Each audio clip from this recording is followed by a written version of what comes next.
मित्रांनो नमस्कार. तुमचं माझ्या युट्यूब चॅनल मध्ये स्वागत. आज आपल्याला शिक्षण क्षेत्रामधील एका महत्वाच्या विषयावर चर्चा करायची आहे आणि तो विषय महत्वाचा का आहे तर विदर्भामध्ये जी काही शिक्षण बचाव संघटना आहे, शिक्षण बचाव संघटना, या संघटनेने शिक्षण क्षेत्रामध्ये ज्या काही वेगवेगळ्या समस्या आहेत त्या समस्येवर एक वेगळं अधिवेशन बोलवावं अशी मागणी केलेली आहे. तुम्हाला माहित आहे की सध्या आपल्या महाराष्ट्र विधिमंडळाचं अधिवेशन नागपूरमध्ये सुरू आहे आणि या अधिवेशनाचा जो काही कालावधी आहे तो कालावधी फारच कमी आहे. हे एक आठवड्याचं हे अधिवेशन आहे आणि आता 1 किंवा 2 दिवसानंतर ते अधिवेशन संपणार आहे आणि या अधिवेशनामध्ये शिक्षण क्षेत्रावर फार काही अशी चर्चा झालेली नाही. त्यामुळे ही जे शिक्षण बचाव समिती आहे, या शिक्षण बचाव समितीने शिक्षण क्षेत्रामध्ये ज्या काही वेगवेगळ्या समस्या आहेत त्यामध्ये त्यांनी प्रकर्षाने जो मुद्दा मांडलेला आहे तो म्हणजे शिक्षक भरतीबाबत. त्या शिक्षक भरतीबाबत सुद्धा त्यांनी त्याच्यामध्ये एक मुद्दा घेतलेला आहे.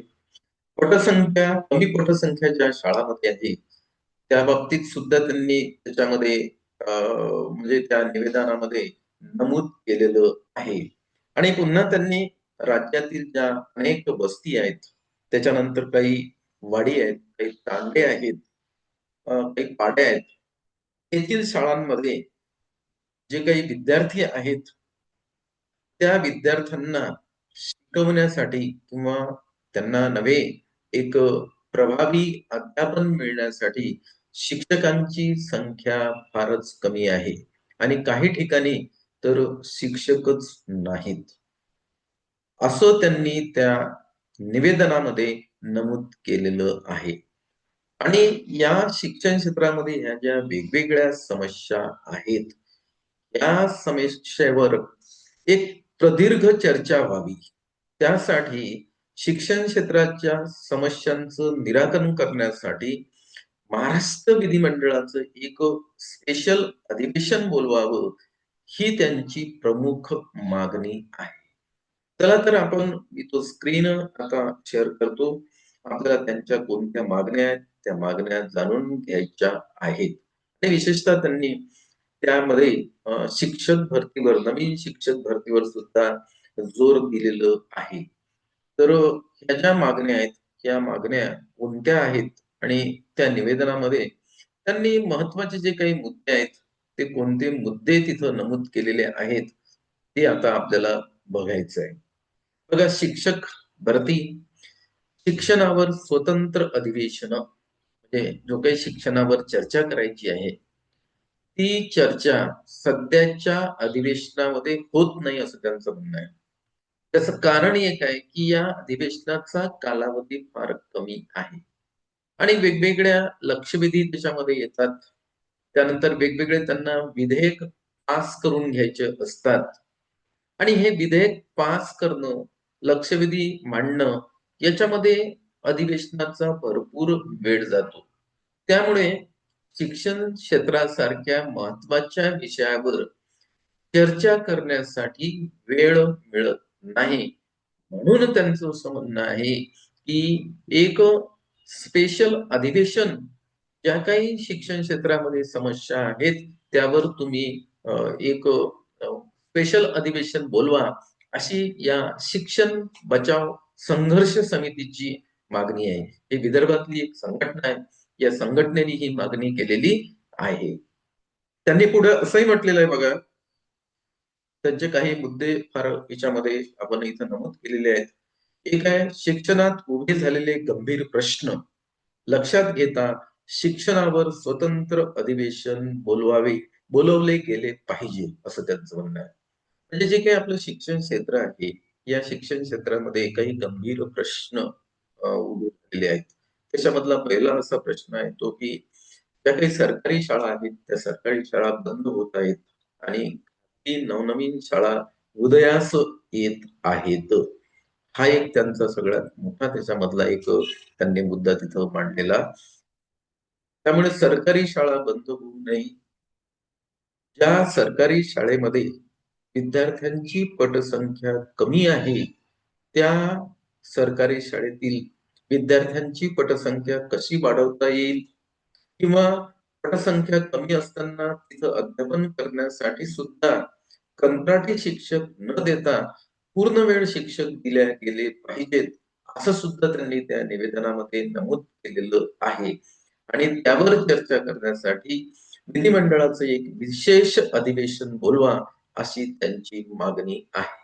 तर त्यांनी सगळ्यात मोठा आणि म्हणजे जो प्रश्न शिक्षण क्षेत्रामध्ये गंभीर प्रश्न आहे तो म्हणजे कंत्राटी शिक्षक भरती.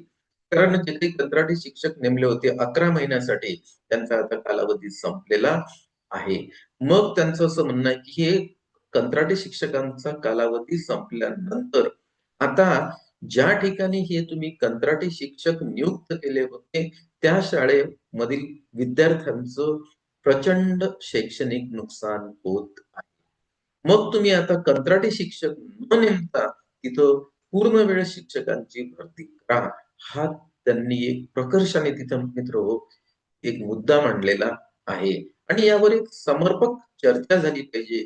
त्या चर्चेसाठी अधिवेशन बोलवा असं सुद्धा त्यांचं म्हणणं आहे. पुढे त्यांनी असं दिलेलं आहे, राष्ट्रीय शिक्षण धोरण जे राष्ट्रीय शिक्षण धोरण 2020 आलेलं आहे उदयास, त्याच्यावर सुद्धा चर्चा करायची आहे त्यांना. तो सुद्धा एक त्यांनी मुद्दा मांडलेला आहे. आणि शिक्षणाचे बाजारीकरण हा एक त्यांचा एक महत्वाचा त्याच्यामध्ये मुद्दा आहे की शिक्षणाचं बाजारीकरण होत आहे. फी भरा आणि शिक्षण घ्या.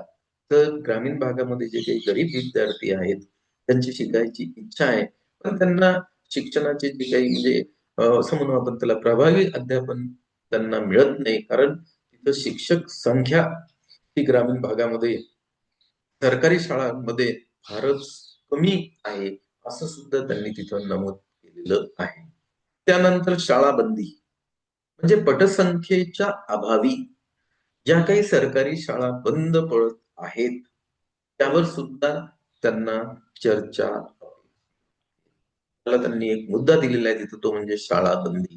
ज्या काही सरकारी शाळा पटसंख्या अभावी बंद पडत आहेत त्यावर सुद्धा त्यांना चर्चा अपेक्षित आहे. दुसरा आणखी त्यांनी महत्वाचा एक मुद्दा इथं मांडलेला आहे तो म्हणजे सरकारी शाळांची घटती पटसंख्या. सरकारी शाळामध्ये आपण बघितलं तर तिथं त्यांचं डिजिटलायझेशन झालेलं आहे. क्लासरूम त्यांच्या डिजिटल झालेले आहेत. तरीही त्या शाळेमधली जी की विद्यार्थी संख्या आहे ती घटत आहे. ती विद्यार्थी संख्या का घटते याच्यावर सुद्धा त्यांना विधिमंडळामध्ये एक चर्चा अपेक्षित आहे. म्हणजेच सरकारी शाळांमधील विद्यार्थ्यांची जी काही पटसंख्या आहे ती घटती पटसंख्या आहे. ती पटसंख्या का घटती आहे यावर चर्चा करायची. त्यांची जी पटसंख्या आहे ती कशी वाढवता येईल त्यावर सुद्धा त्यांना चर्चा हवी आहे. त्यानंतर शिक्षकांची पदभरती हा एक त्यांनी एक महत्वाचा मुद्दा त्याच्यामध्ये मांडलेला आहे की नवीन शिक्षकांची पदभरती जी आहे ती कंत्राटी पद्धतीने न होता पूर्णवेळ शिक्षक तुम्ही नियुक्त तिथं करा. आणि पूर्णवेळ शिक्षक जर नियुक्त केले तर प्रभावी अध्यापन होईल आणि प्रभावी अध्यापन झालं तर ऑटोमॅटिकच ज्या काही सरकारी शाळा आहेत त्या शाळांमधली जी काही पट आहे पट वाढण्यास सुरुवात होणार आहे. सध्या सरकारी शाळेमधली जी काही पटसंख्या घटत आहे त्याचं कारणच ते आहे की तिथं शिकवायलाच कोणी नाही आहे. आणि काय झालं माहितीये का प्रत्येक पालक आपल्या पाल्याप्रती जागृत झालेले आहेत. त्यामुळे ते प्रत्येक पालकाला असं वाटते की माझ्या पाल्याला दर्जेदार शिक्षण दिल्या गेलं पाहिजे. म्हणून प्रत्येक पालक हा आपल्या पाल्याला खाजगी शाळेमध्ये पाठवत आहे. इथं त्यांना पैसे म्हणजे द्यावं लागतात आणि एज्युकेशन घ्यावं लागते. अशी तिथं परिस्थिती आहे. अशा शाळेमध्ये ते आपल्या पाल्याला पाठवत आहेत. सरकारी शाळेमध्ये ते आपल्या पाल्याला पाठवण्यास इतकेसे उत्सुक नाहीत. त्याचं कारणच तेवढं आहे की सरकारी शाळेमध्ये शिक्षकांचा अभाव आहे. त्यामुळे नवीन शिक्षक भरती ही ताबडतोब सुरू करावी असं त्यांचं म्हणणं आहे आणि त्यावर सुद्धा त्यांना विधिमंडळात चर्चा अपेक्षित. पुढला मुद्दा बघू आपण. त्यांनी पुढला मुद्दा त्याच्यामध्ये कोणता एक उपस्थित केलेलं आहे. शिक्षकांना जे काही अशैक्षणिक कामं दिल्या जातात, तर त्यांचं म्हणणं आहे, की शिक्षकांना अध्यापन करण्यासाठी पुरेसा वेळ मिळत नाही. तुम्ही त्यांना अशैक्षणिक कामं देता. जनगणनेचं काम असते, इलेक्शनचं काम आहे. त्याच्यानंतर आणखी कुठलं सर्वेक्षण आलं तर त्याचं सुद्धा तुम्ही त्यांच्यावरच काम थोपवता. तेच त्या शिक्षकांना तुम्ही अशैक्षणिक काम भरपूर देता आणि या अशैक्षणिक कामावर सुद्धा त्यांना चर्चा अपेक्षित आहे आणि त्यासाठी एक विधिमंडळाचं स्पेशल अधिवेशन बोलवावं, ही सुद्धा त्यांची एक मागणी आहे. शिक्षण हक्क कायद्याच्या निकषाची पूर्तता न होणे.